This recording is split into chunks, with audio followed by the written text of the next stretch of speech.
gave you the teddy bear, what was your reaction to that? Which I didn't do that before. I would never do that because it was part of the book and I what did it mean to you when you gave it? What did that teddy bear mean to me? It was such a beautiful gift, and it was all that he could give me was this teddy bear that he had gotten from the Salvation Army, and I cherished it. Thank you.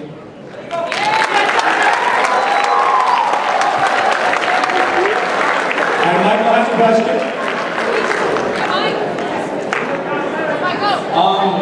Okay, so actually I also just wanted to say that I think Meryl Streep would make a really good role for your movie if it did happen. I see Meryl Streep in here, I see you and Meryl Streep.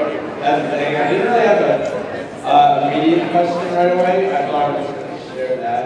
But I guess a good question would be, in your book, during your time with Maurice, where you guys don't talk so much, and I guess at that point your thread was tangled, how did he, because he grew as a person a lot during that time, and I just want to know like, how you felt during that transition, because I'm sure it was hard for you and stuff, and how would you suggest other people who go through times like that, maybe in a relationship with someone, or just in a hard time in general, how do you feel is a good way to like relieve stress and just motivate yourself to keep going on? Are you talking about when he disappeared? Yeah. When he disappeared was really, really a very painful time in my life because, unfortunately, I didn't know what happened. I mean, we did a photo shoot for Good Housekeeping, and the article actually ran in the May 1997 issue of Good Housekeeping. And that afternoon was the first time he'd ever borrowed that money from me. I felt really bad because I made it really clear to him that I thought $50 was too much to give him for a coat or Tamiga. But I would give him $200 and he owed me $100. In fact, I just made him pay me back that $100. I like, give me back my $100. But I didn't know what happened to him, and that was really painful. And till this day, he feels really bad. He needed to go on and figure out his life. And I think that it really did make him a better person. But, you know, if you're going to be in a relationship with someone who you really love, and you know that person really loves you, let them know that you need a little distance. You need distance rather than just disappear, because it was a very difficult time. And I hope I answered your question. Josh has a question now. So while you were in the process of writing the book, did you consider having Maurice's like first-person perspective at all?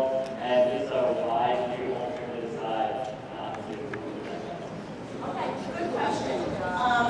Want to know why we did the book the way we did it?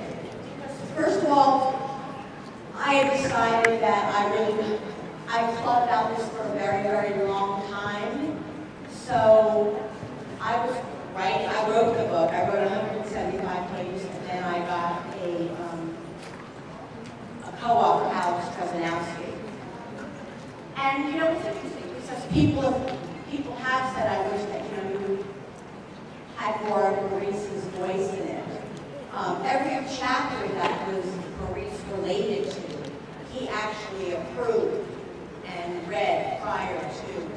But it would have been really difficult to do the book with my voice and his voice, and so it was just easier as far as the flow. Okay. Kelly has a question. If you could go back to the day where you met Maurice, which was the better part of 30 years ago, would you go through everything that you went through with him again?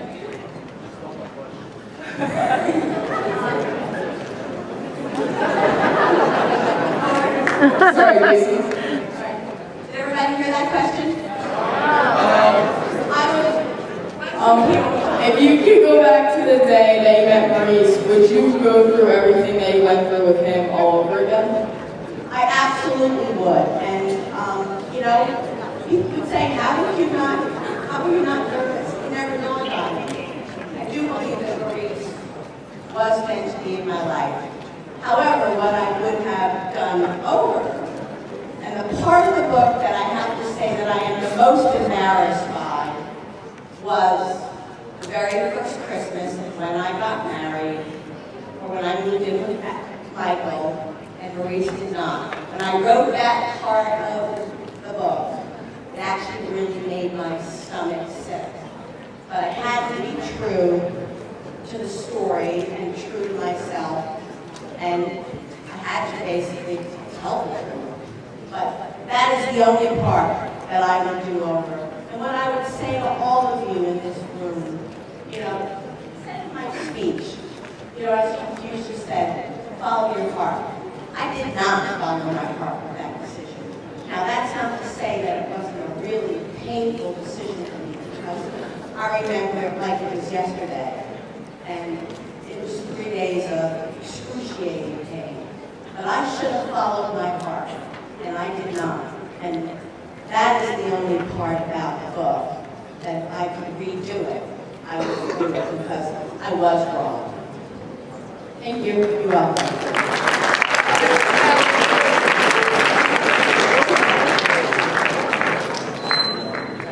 Hi. What's your name? I'm Nicole. Hi, Nicole. You firsthand see some struggle and the burdens of poverty and temptation and homelessness, and you were able to help Maurice. As you and Shane were able to make chance encounters with somebody and helping them, not everyone is able to, you know, meet someone by chance. So my question is, what do you think is the best way to be able to contribute to fighting homelessness and poverty when you don't have an opportunity? Okay. That's a really good question, and I think that, you know, what is very different about today versus when I met Maurice, times were different. You know, in 2014, if you were to meet a kid on a street, and you were to bring him, you know, start to develop a relationship and bring this child home, the consequences could be very different. There are so many wonderful organizations out there that are structured. You know, big brothers, big sisters, share our strength, no kid hungry, blessings in a backpack. They go on and on. That if you really want to make a difference, there are organizations out there that can really address it. You know, today, unlike, you know, 28 years ago, you almost can't do what I did unsupervised. You have to be really, really careful. So I would urge you to think about that as well. You know, people say to me all the time, well, I don't understand, why didn't you get social services involved when you knew his life was so terrible? Because the truth is, Maurice did not want to be taken away from his family. He loved his mom. And, you know, he used to make me promise that I wouldn't let anybody know, and so I didn't. But today, you do need to let social services know. You know, not that I was irresponsible, but today's day and age, you've got to be more responsible. Did I answer that? Thanks, okay. We have a question over here from Joyce.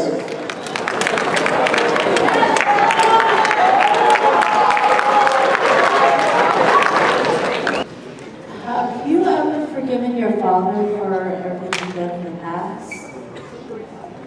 That's a good question. And, you know, I also said to the school, although, you know, all questions are off limits, you know, have I forgiven my father for my past? You know, I had a pretty horrible childhood. I think that one of the reasons why I really did struggle in school the way that I did was because I was afraid always trying to go to sleep because I didn't know what would happen in the middle of the night. So I remember in school always being tired. But you know what? When I said in my speech earlier, when my father was good, he was really good. And when he was bad, he was bad. I believe in my heart my father did the best that he could. Now, that's not to say that that best was still acceptable, but he tried to do the best that he could. And I look at my life and I look at my work ethic and even my personality. There are so many traits that I do have, that I did get from my father, that I believe he did the best that he could, and it wasn't right. And when you think about domestic violence, it is a terrible thing. And no child, and no woman, and no man should ever have to be subjected to it. And thank God today times are really different. Because really back when I was growing up, police would come to the door and they knew things were going on, but it was a personal matter and they didn't want to get involved. Or 9 times out of 10, sometimes also, they thought, well, the woman must have done something to deserve it. So it was really hard.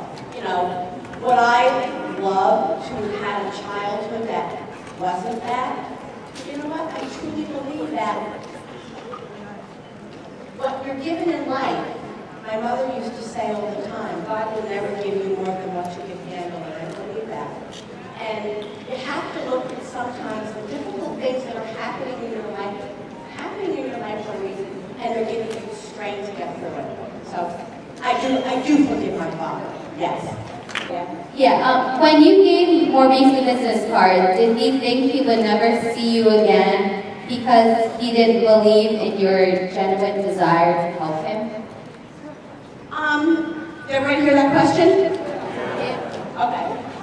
I think that he basically had this really good time, and it really never dawned on him that I would ever call him, or I would call him. Funny thing is, I gave him my business card, call me. What a joke, because he's on the street corner begging for food, trying to get a quarter to eat. I just don't, he didn't trust adults, so he didn't really think that I had really the intentions of ever really wanting to help him. Yeah. You're welcome. This question is from Melissa. Hi, Melissa. Hi. Hi. So, why didn't Maurice come with you? Why did Maurice come with me today? Yes. Oh, because the first year that the book came out, I was dragging Maurice all over, everywhere. And you know what?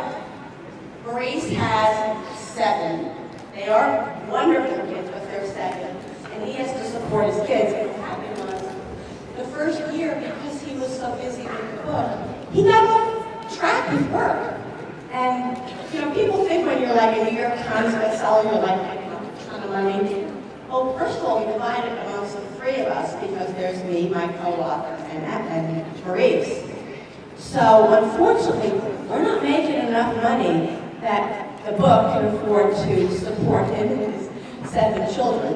So, God willing, someday, maybe, but for now, he's got to work.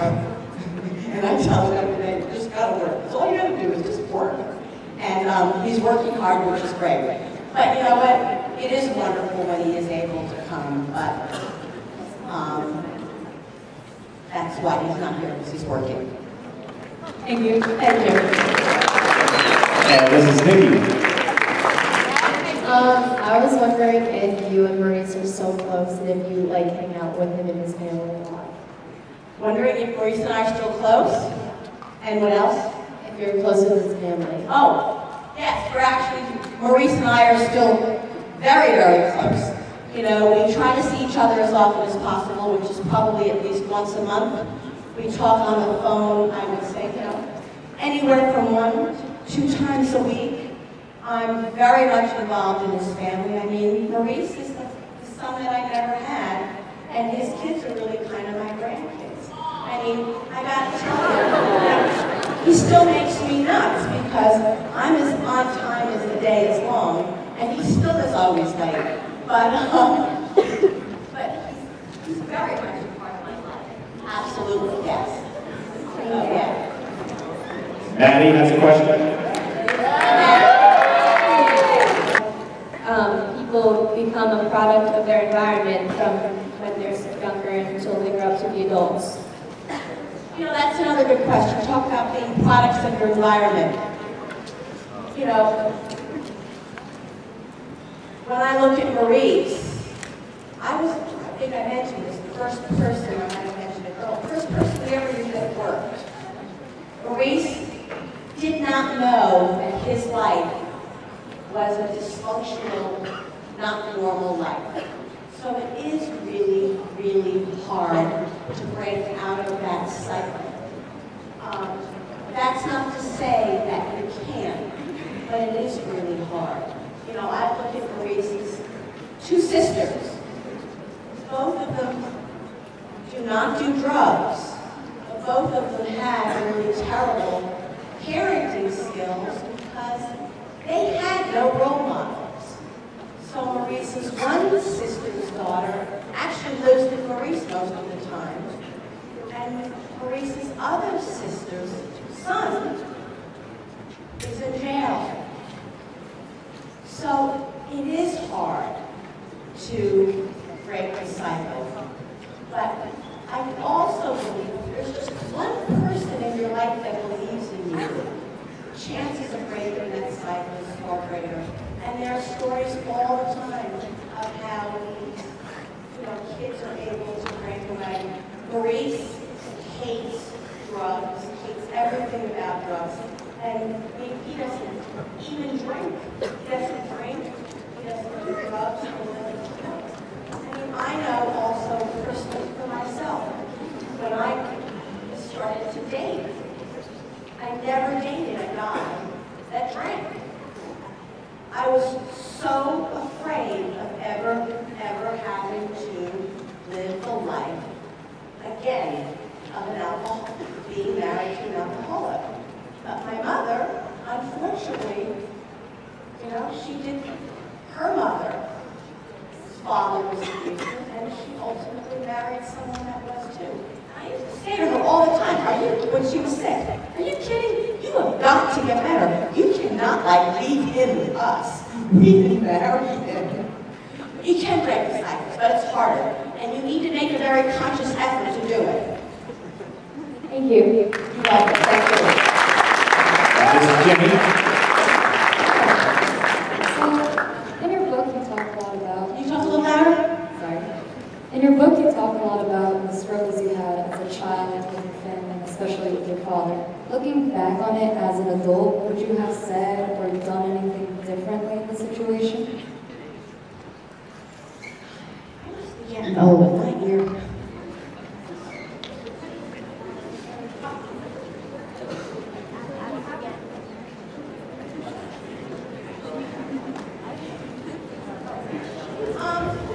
Would I do anything differently with my father? You know, I can remember as a young kid, like 6 years old, getting out of bed and breaking up the fights. You know, when I was a kid, and it really wasn't until I was 16 years old that I just got to a point where I could not stand it anymore. And at that point, I would have called the cops on my father if it ever happened again. So, was that your question? I meant, looking back on it as an adult, would you have done anything differently? Looking back on it, would I have done anything different? Probably not, because I was a kid. And I wouldn't have known what to really do. I mean, I can really even, looking back in hindsight, I would have gone to school and said to one of my teachers, that I really liked what was happening. But I knew I was not allowed to ever discuss it. It was just kind of that's the way that it was.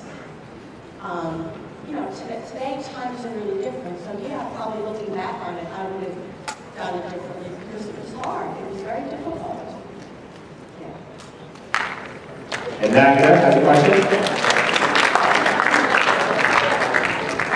Hi, I just want to interrupt for one moment, please, before you ask your question. And I just want to say thank you. For one thing, for making the brown paper bag become very popular again. And this is for you, one is for you, and one is for you to give to someone else. It goes about the same as you did with the pop.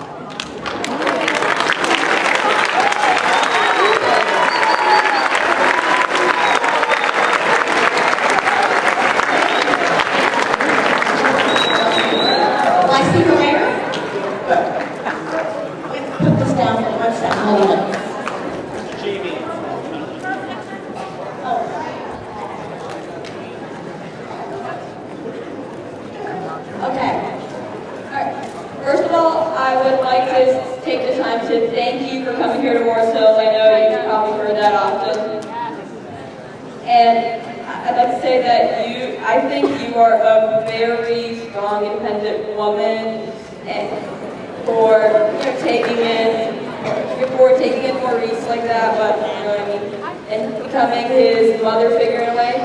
But I do have one question. Sure. All right. I know that. Okay, there is no doubt that you became a part of Maurice's life unconditionally. But considering how afraid all of your peers were, friends, family, has that ever led you to have second thoughts about becoming a part of Maurice's life? Second thoughts of, say the end of it. Of becoming Maurice's life, kind of rethink the whole situation, give in to that fear everyone else had for you? Absolutely not. I mean, I look at my life and, when I said in my speech earlier, that when I look at my career, I did have a really great career. It was an amazing career. But if there's anything that I look at as far as my life is concerned, the one thing that does bring me the most joy and makes me feel the best is the fact that I was really able to help Maurice. And Maurice was really able to help me. I mean, he changed my life and he changed my perspective on what it's like to be a homeless kid living in a shelter hotel. I didn't know from drugs. That was a part of my life that I had nothing to do with, or I was not aware of it. To see his mother so strung out on crack was really horrible. So if I could redo everything all over again, I would do it exactly the same way. The difference is I would change that process because that was wrong. Now, I think that was our last question. That was our last question. Can we get a big round of applause?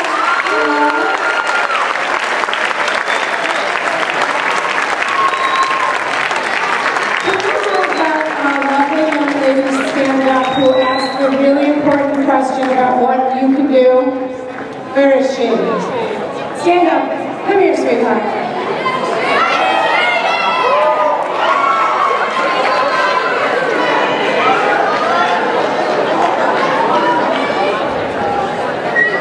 What's your name, Shirley? So I'm going to answer Nicole's question.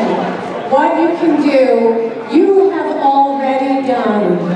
You, in your fundraising efforts, in your can shakes, we have those big jars that were out where you all donated money. We managed to raise, you managed to raise $751.27.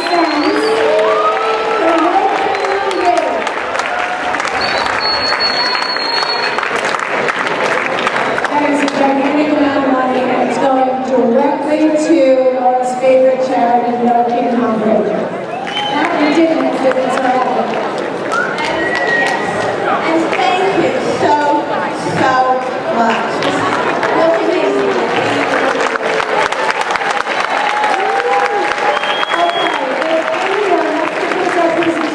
If anyone would like their book signed, please come down front.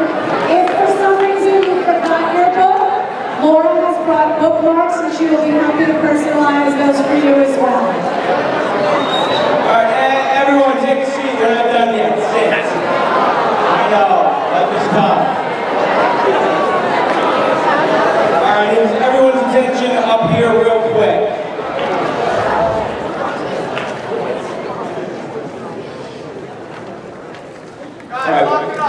Once again, on behalf of Mars Hills, Laura, we want to thank you for coming here and presenting to our students. With that said, also, the students that are in here, in order for a program like this to run successfully and for you to experience the things that you experience year in, year out, when it comes to the summer read, there's an individual that puts forth the effort to make this experience come alive and for us as a school community to really embrace it and experience it. So on behalf of Morris Hills High School, I would like to publicly thank Mrs. Morgan, our Director of Language Arts here in the district, for all the work that she did starting last year and all over the summer to make today's program and the summer read come alive.